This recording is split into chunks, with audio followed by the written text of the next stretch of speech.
I'm Jessica Shankleman. I'm a journalist with Bloomberg Green, and I'm joined here by Gary Maclean, who's Scotland's national chef and also a Glaswegian. Yes. So thank you very much for hosting us over the last Thanks weeks. for coming.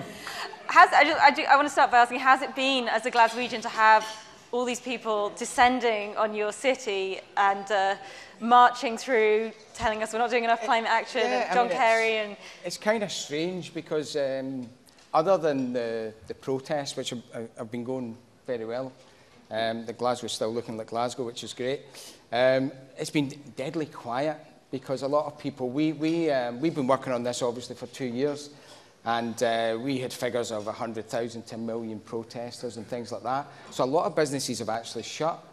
And the restaurants are deadly quiet, both here and in Edinburgh. So guys, get out to the restaurants before you go. We've got some amazing restaurants. So, and the line empty, they're just waiting for you. So get out there. Oh, there you go. Gary's up for recommendations then, if you want to approach him later. Yep, no. So you're Scotland's national chef. You also won Masterchef The Professionals. So for those of you who aren't British, that's a show where people go and display their skills as a chef. And you also teach at the National College in Glasgow. Yep. So as you know, that platform that you have, there's lots of famous chefs around the world. How do you use that platform to try and promote sustainability? Well, my kind of journey in that went back to education. So much as I've been a chef for 35 years and working with food, I've been in education full-time and part-time pretty much my whole career, whether I was a student, went straight into part-time teaching for about 13 years and then eventually went full-time. And what I started out in was trying to get food for kids on the curriculum. I want kids in nursery school, kindergarten to be taught to cook.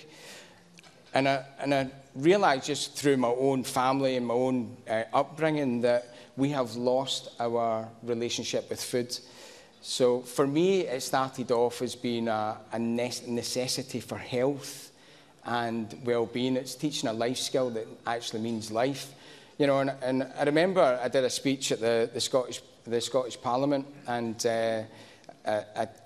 I did a speech and I said a couple of weeks ago I was in the paper saying that teaching our kids to cook was more important than teaching them maths. I got a bit of criticism, so a couple of weeks later I was in the House, I was at the Scottish Parliament, and I apologised. I says a couple of weeks ago, you might remember, I said blah blah blah blah that teaching our kids to cook is more important than is as important as teaching them maths.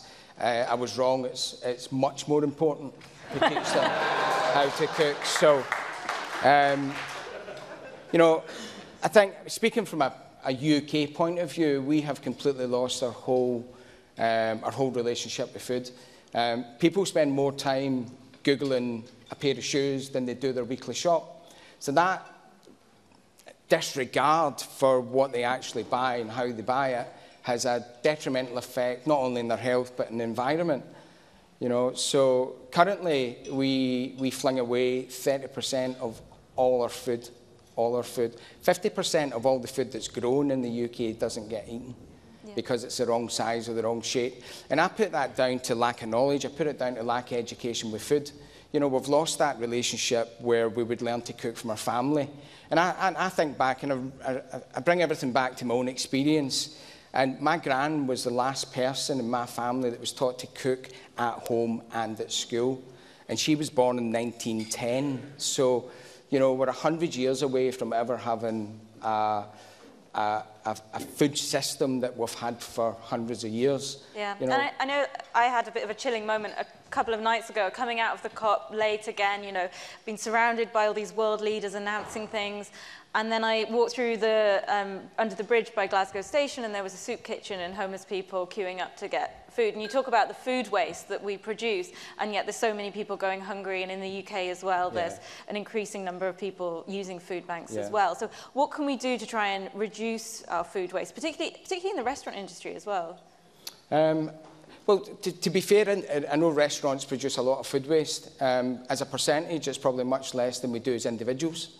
Because chefs are taught from a young age not to waste food, and it's not because environment. This is, you know, 35 years ago, You know, I used to have my head chef who would tip your bin up to make sure there was nothing in the bin that was usable, and I mean everything. And what would you do if there was? You were in real trouble. I mean, back then it was you were taken into the fridge and beaten up, but that doesn't happen anymore. But there was a real push where I trained and where I worked that you know, that was money, that was profit. That's how a business, you know, restaurant. I don't know if there's any restaurateurs in. Restaurant business is really tough. The margins are absolutely tiny.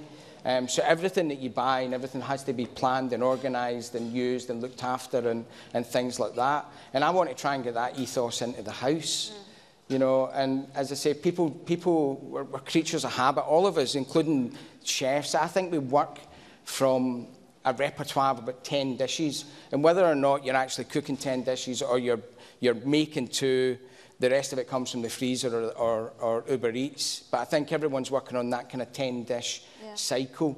And that's what we have to break. We have to try and get out of our routine, getting off autopilot, and start actually considering what we're buying and what we're spending and what we're using. And what impact has the pandemic had? Because I know for me personally, pre-pandemic, I was lucky if I got home at 8 o'clock and managed to you know, whip together a bit of pasta and pesto.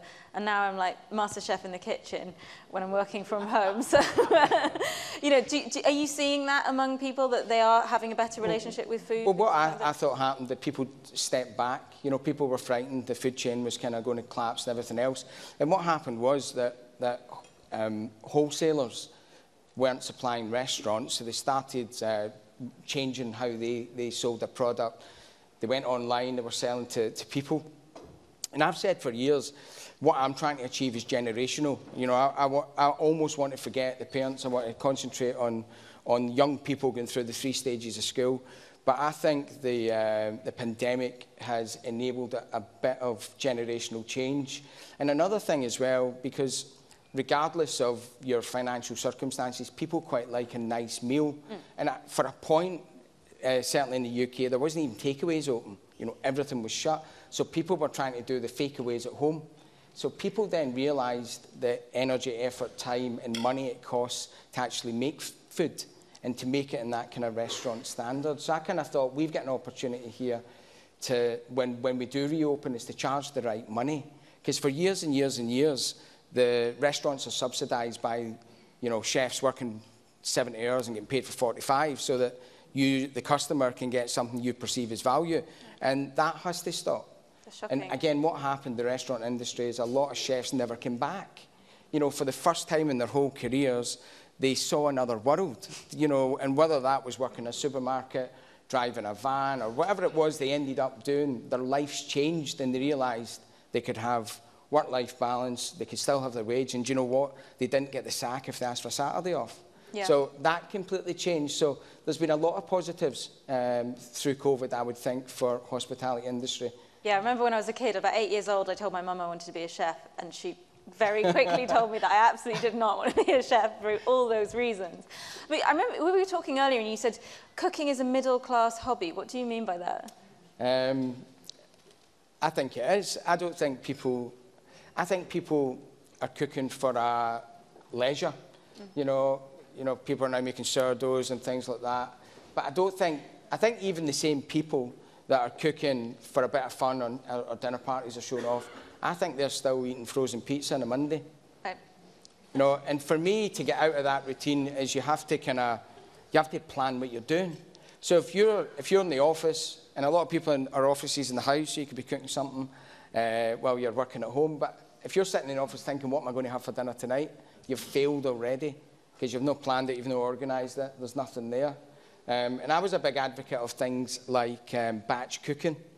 So I would spend one night a week, and it's easy for me because I love to cook and everything else, but I've got 5 kids, and trying to cook and everything else, it does take a bit of planning, it does take a bit of organisation.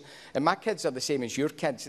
Some of them love food, some of them hate food, some of them don't care.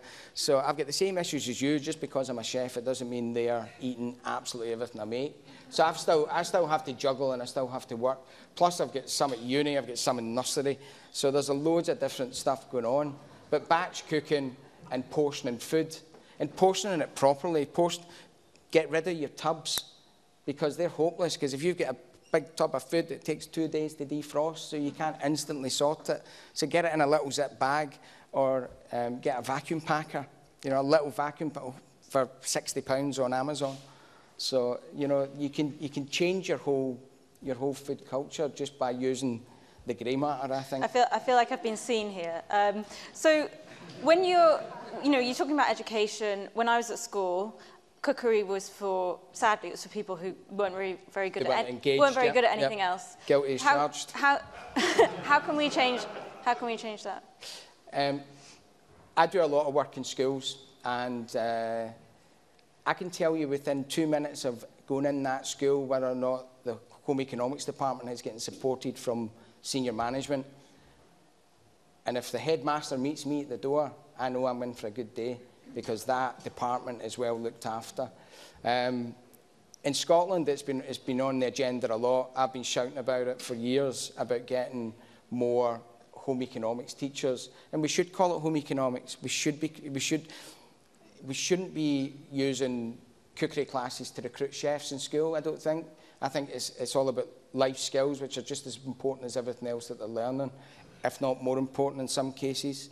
So I think we need to get food as a serious subject in school. The problem is for schools is it costs money, you know. And another thing I was working on as well was, if you take home economics in school, you have to pay to take part. Right. So for me, and when you think of the kids that really need to learn to cook, the kids that maybe aren't getting a good food education at home, they might not take home economics. They might take PE or woodwork because they can't afford to do home economics. But we don't charge for any education in Scotland for anything other than home economics. That's crazy. And I think that's stopped. And that's been changed. Were you also saying that you didn't need a qualification to be a home economics teacher? Yeah, well, again, through with my lecturing hat on, we would get young people in, and as a good educator, you need to understand your student. You have to understand what their hopes and dreams are. What are they looking to get out of that qualification and their time with you? And on quite a lot of occasions, you would get them coming in saying they want to be a home economics teacher.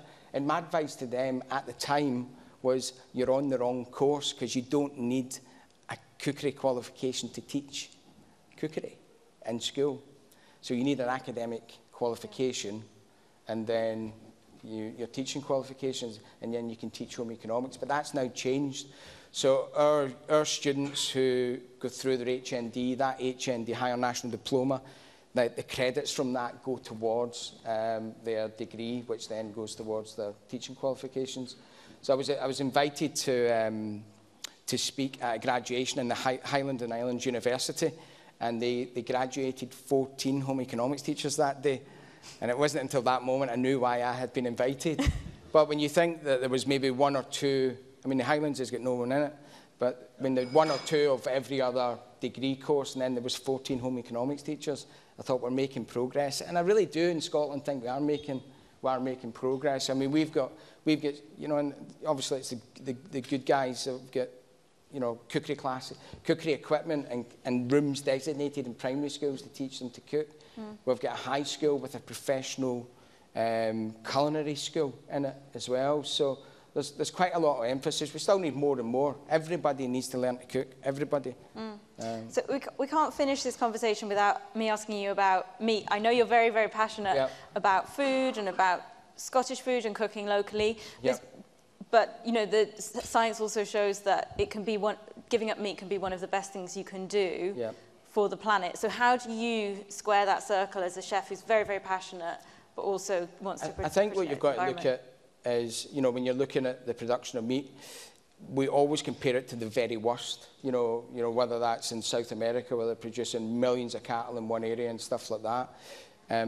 You know, I know families that produce sheep and cattle. That family has been on the same land for 350 years. And the reason they produce sheep and cattle is because that's all the land is capable of using. We can't grow anything. Only 8% of the farmland in Scotland can actually grow stuff for human consumption. So we've got to play with what we've got. We've got to play with our environment, with our rain, with our hills and things like that.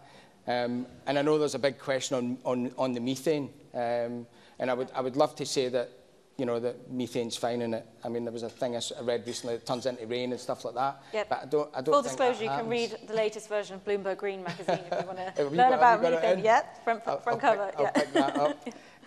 But it is again, we were talking earlier about vegan food.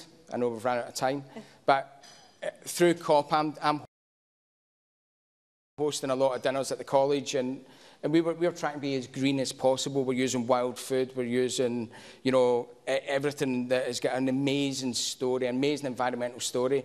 And I've bought vegan dairy products for the first time in my life, and I'll be honest, I'm totally shocked that, you know, almond milk's only 2% almond, and it's got 27 other ingredients in it from every corner of the world. And me just being a daft chef, how can that be better for the environment than milk from 4 miles away? One ingredient, I don't, but that's me just being a chef. But there's a big debate. I think there needs to be more education around transport emissions, because they are a very small amount. But I don't think it gets counted. I don't think the whole story of plant-based alternatives gets the full picture. It seems to get a free pass, but... Well, if anyone wants to debate Gary, he'll be here all evening. I'll be in the bar later. Thanks for bringing up beef. I'm glad I prepared for that. We were quite worried you were going to be eating it as well during the We did check the menu, didn't we? Yeah. All right. Well, thanks so much, Gary. No, Thanks that was everyone brilliant. for listening. Thank you.